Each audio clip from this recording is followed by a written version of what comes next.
Hi అండి. అందరికీ నమస్కారం. Welcome to my channel. ఈ వీడియోలో ఏపీ ప్రభుత్వ పెన్షనర్స్‌కు పెన్షనర్స్ డే సందర్భంగా శుభవార్త అండి. ఈ నెల 17న అయితే విడుదల. సో, దీనికి సంబంధించిన పూర్తి వివరాలు వీడియోలో తెలుసుకుందాము.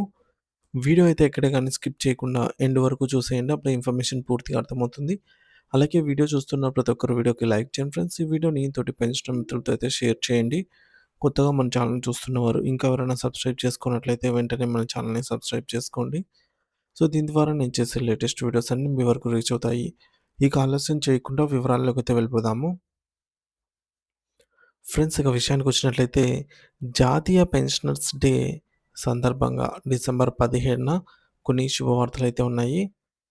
యాక్చువల్‌గా అన్నిటికంటే ముందుగా పెన్షనర్స్ డేని డిసెంబర్ 17న ఎందుకు జరుపుకుంటాము మన ఇండియాలో జాతీయ పెన్షనర్స్ డేగా అనేది ఎందుకు అనేది చూద్దాము.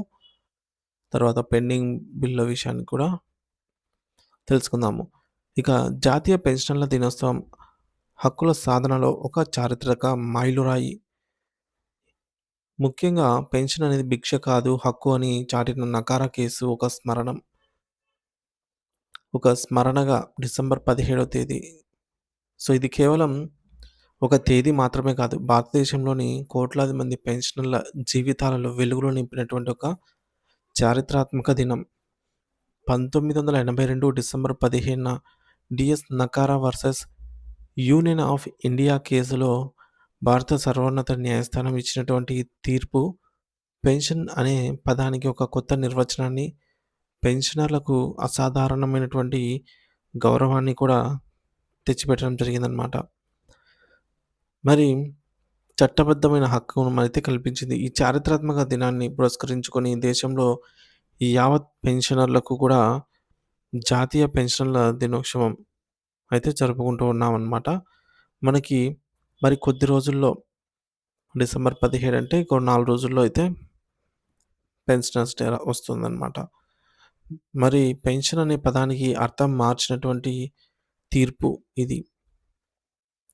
ఆనాడు సుప్రీంకోర్టు ప్రధాన న్యాయమూర్తి జస్టిస్ వైవి చంద్రచూడ్ నేతృత్వంలోని 5 సభ్యుల ధర్మాసనం ఇచ్చిన తీర్పులోని ముఖ్యాంశాలు నేటికి ప్రభుత్వాలకు మార్గదర్శకాలే. ముఖ్యంగా ఇందులో పెన్షన్ అనేది భిక్ష కాదు, హక్కు అనేది. అంటే పెన్షన్ అనేది యాజమాన్య దయతో ఇచ్చే దానం కాదు. అది ఉద్యోగిగా గతంలో చేసిన సేవలకు గుర్తింపుగా చెల్లించే వాయిదా వేయబడినటువంటి వేతనం. ఇది పెన్షనర్ హక్కు, స్థిరమైన హక్కు లాంటిది. తర్వాత గౌరవప్రదమైన జీవనం. సో, కోర్టు తీర్పులో మరొక ముఖ్య అంశం గౌరవమైనటువంటి జీవనం. పదవీ విరమణ అనంతరం వృద్ధాప్యంలో ఉద్యోగి గౌరవంగా సుఖ సంతోషాలతో జీవించేందుకు ప్రభుత్వం కల్పించే ఆర్థిక భరోసానే పెన్షన్. ఇక తదుపరి అంశం ఏంటంటే వివక్షకు తావులేదు. ఒక నిర్ణీత తేదీని పెట్టుకొని, ఆ తేదీకి ముందు, ఆ తేదీకి తర్వాత రిటైర్ అయిన వారిగా పెన్షనర్లను విభజించడం భారత రాజ్యాంగంలోని ఆర్టికల్ 14 సమానత్వపు హక్కుకు విరుద్ధం. పెన్షనర్స్ అందరినీ ఒకే తరగతిగా పరిగణించి, ఒకే ఫార్ములాతో ప్రయోజనాలు వర్తింపజేయాలి. గ్రాట్యుటీ బహుమతి. ఉద్యోగి తన జీవితంలో 30-35 సంవత్సరాలు సేవ చేసినందుకు గాను యాజమాన్యం ఇచ్చే బహుమతే గ్రాట్యుటీ. మరి ఈ తీర్పుతోనే పెన్షనర్ల జీవితాలకు చట్టబద్ధమైన రక్షణ అయితే లభించిందని చెప్పాలి. అప్పట్లో జరిగినటువంటి ఈ యొక్క తీర్పు. ఈ తీర్పుకు గుర్తుగా 1983 నుండి ప్రతి ఏటా కూడా డిసెంబర్ 15న జాతీయ పెన్షనర్ల దినోత్సవం అయితే జరుపుకుంటూ ఉన్నాము. హక్కుల పోరాట యోధుడు శ్రీ డిఎస్ నకారా గారు ఈ చారిత్రాత్మక మార్పుకు కారణమైన ధరం స్వరూప్ నకారా గారిని స్మరించుకోవడం మనందరి బాధ్యత. 1937లో సివిల్ సర్వీసెస్‌లో చేరి రక్షణ, ఆర్థిక శాఖలలో అత్యున్నత స్థాయిలో పదవులు అలంకరించినటువంటి డీఎస్ ధరం స్వరూప్ నకారా గారు 1972లో పదవీ విరమణ చేశారు.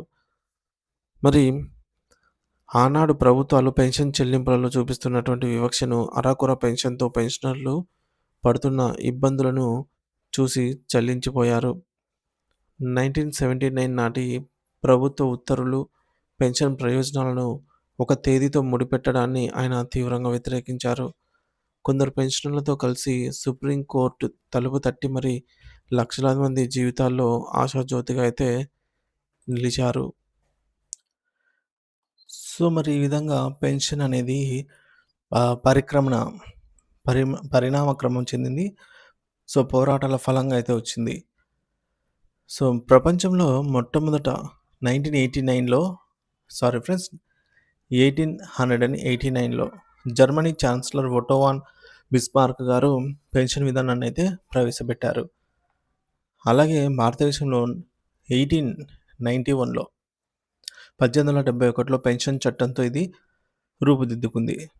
మరి పోరాటాల ఫలితంగానే 1980లో ఏపీ రివైజ్డ్ పెన్షన్ రూల్స్, 1981లో కుటుంబ పెన్షన్, ఫ్యామిలీ పెన్షన్ హక్కుగా అయితే సాధించుకున్నాము. అనంతర కాలంలో పెన్షన్, గ్రాట్యుటీ, కమ్యూటేషన్ ఇవన్నీ కూడా ట్రిపుల్ బెనిఫిట్ స్కీమ్‌ని కూడా సాధించుకోగలిగామనమాట. అంటే ఒక్కొక్కటిగా సాధించుకున్నవి ఇవన్నీ కూడా. ప్రస్తుత సవాళ్ళు సిపిఎస్ నుంచి బకాయిల వరకు. నకారా గారు సాధించినటువంటి ఓల్డ్ పెన్షన్ స్కీమ్ ఓపీఎస్ స్థానంలో 2004లో కేంద్ర ప్రభుత్వం కాంట్రిబ్యూటరీ పెన్షన్ స్కీమ్ సిపిఎస్‌ను ప్రవేశపెట్టింది. ఇది ఉద్యోగుల భద్రతకు కాకుండా మార్కెట్ ఒడిదుడుకులకు వారి జీవితాలను ముడిపెట్టే ప్రమాదకరమైనటువంటి విధానమని ఉద్యోగ సంఘాలు పోరాడుతూ ఉన్నాయి. మరి దేశవ్యాప్తంగా, రాష్ట్ర వ్యాప్తంగా సిపిఎస్ రద్దు చేసి ఓపీఎస్‌ను పునరుద్ధరించాలి అన్న డిమాండ్ బలంగా వినిపిస్తోంది. ప్రభుత్వానికి పెన్షనర్ల విజ్ఞప్తి. గత 5 నెలలుగా పెన్షన్‌ను మొదటి వారంలోనే టెన్షన్ లేకుండా అందిస్తున్న ప్రస్తుత ప్రభుత్వానికి ధన్యవాదాలు తెలియజేస్తూ 5 ఏళ్లుగా పేరుకుపోయినటువంటి కొన్ని సమస్యలను తక్షణమే పరిష్కరించాలని పెన్షనర్స్ కోరుతున్నారు. అందులో ముఖ్యంగా బకాయిల చెల్లింపులు. పెండింగ్‌లో ఉన్న అన్ని డీఏ విడతలు అంటే 11 పీఆర్సీ అరియర్స్, 2018 నుంచి రావాల్సిన డీఏ అరియర్స్ వెంటనే చెల్లించాలి. అలాగే 12వ పే కమిషన్ తక్షణమే ఏర్పాటు చేసి సో, ఐఆర్ ప్రకటించాలి 30% తగ్గకుండా. అలాగే అడిషనల్ క్వాంటమ్ ఆఫ్ పెన్షన్ పునరుద్ధరణ. 10వ పీఆర్సీలో మంజూరైన స్లాబ్‌ల ప్రకారం అడిషనల్ క్వాంటమ్ ఆఫ్ పెన్షన్‌ను పునరుద్ధరించాలి. Commutation recovery. సో, ఈ యొక్క కమ్యుటేషన్ రికవరీ కాలాన్ని 135 నెలలకు అనగా 11 సంవత్సరాలు 3 నెలలకు పరిమితం చేస్తూ శాశ్వత జీవోనైతే జారీ చేయాలి. దేశ నిర్మాణంలో తమ జీవితాలను ధారపోసిన వయోవృద్ధులైన పెన్షన్ల సంక్షేమం ప్రభుత్వాల బాధ్యత. వారిని భారంగా కాకుండా గౌరవంగా చూడాలి. పెన్షన్ లేని వారికి పెన్షన్ కల్పించడం, పెన్షన్ ఉన్నవారికి పెన్షన్‌ను పరిరక్షించడం మనందరి ముందున్నటువంటి బహుత్తర కర్తవ్యం అనైతే చెప్పవచ్చు.